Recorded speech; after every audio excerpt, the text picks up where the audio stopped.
Welcome back. Time flies when you're having fun. This is your Feel Good Breakfast Show on your Monday morning. And this morning we are joined by the incredible under-14 boys soccer team from Edgemead High, a squad that has been dominating in 2024, winning league and tournament titles built on teamwork, respect and unity. They play as one, and that is very apparent when they step onto the field, and the results, of course, speak for themselves. So this morning, joining us on the couch, Ms. Cicely Roos, head of boys soccer at Edgemead High School, Captain Kenzo Peterson, Vice Captain Christian Abrams, and players Luke Martin and James Reed, and Liam Solomon joins us in studio as well. Thank you very much for joining us. And wow, may I just say, all these trophies, the medals, how does it feel, hey, to see the fruits of your labor, the hard work, Kenzo? It feels good. Kenzo can't believe it. He just can't believe it. He just does it.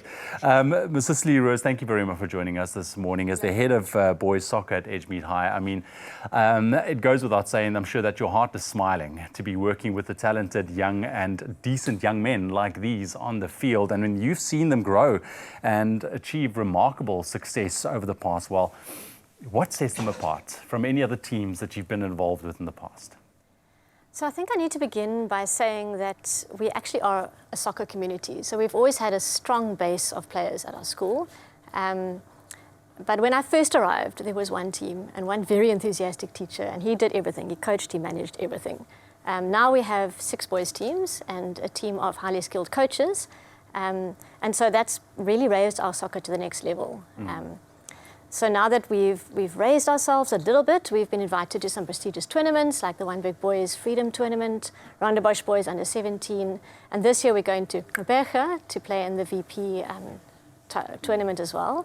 But to get to your question, I'm not the coach, I'm the manager. But with this team, I've really noticed their focus and their maturity on the field. So I was listening to my senior coach last week, and he said to his team that football is about making mistakes. It's about not playing methodically. It's about actually taking chances. And this team really knows how to do that. I think they trust their coach enough that they play their game. And when they make a mistake, they stop, they reset, and they just start again. And nobody turns and blames someone else. And I think that is a huge maturity for boys at this age. Yeah, there's power in that way of being on the field as well. So for you young gents, I got to ask, I mean, this team has been described as a brotherhood. There's respect, there's unity as well. And yes, like Ms. Cicely said, there's always challenges and mistakes that happen. How do you deal with it? We've heard from her side now, but you guys on the field, when you are playing, if something goes wrong, if something doesn't go the way that you've planned it, how do you deal with it? I think the reason why we deal with it so well is because we see each other as family. Like, we have each other's back, we will fight for each other. Like, an example would be our semi-final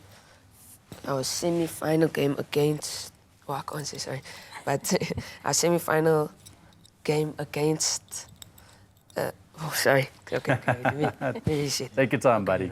Our semi-final game in the knockouts, they pushed our keeper and the whole team ran, but not to fight, but to protect our brother, our keeper.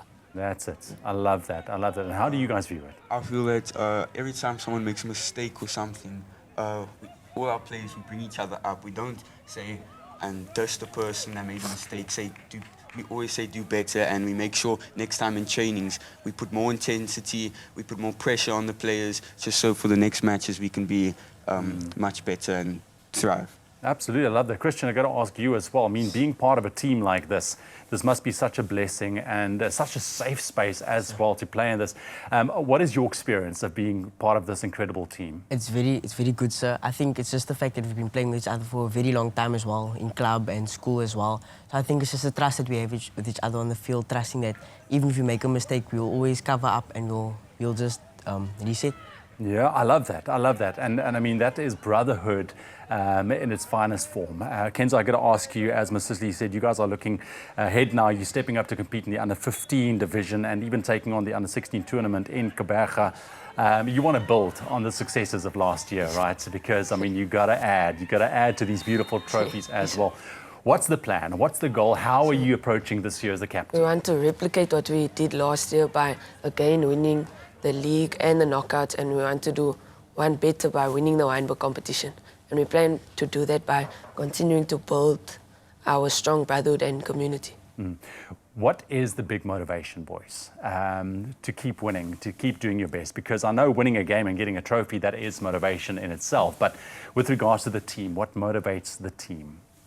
I think it's just what motivates the team is that not just on the field as well. We see each other at school, and whatever mistake we did in the game, we kind of encourage each other in the next game, and in training we work as hard as we can to fix the mistake, and we're always looking for ways to solve the problem in game, and that just motivates us to become better as a team.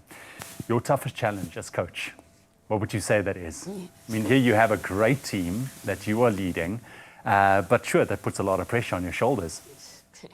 So it can be tough. It can be like, you know, demotivating when things don't go our way. But we just reset and we keep pushing and strive for excellence. I love that. I love that. You guys are not going anywhere from your side as, you know, the head of football at Edgemead. You see these boys as a brand new year. There's so much still ahead, so much to achieve. What is your hope for these boys going forward? I think for these boys, I mean, obviously we'd love to have more trophies, but I think looking at the team and how they work together, I really hope that they keep that.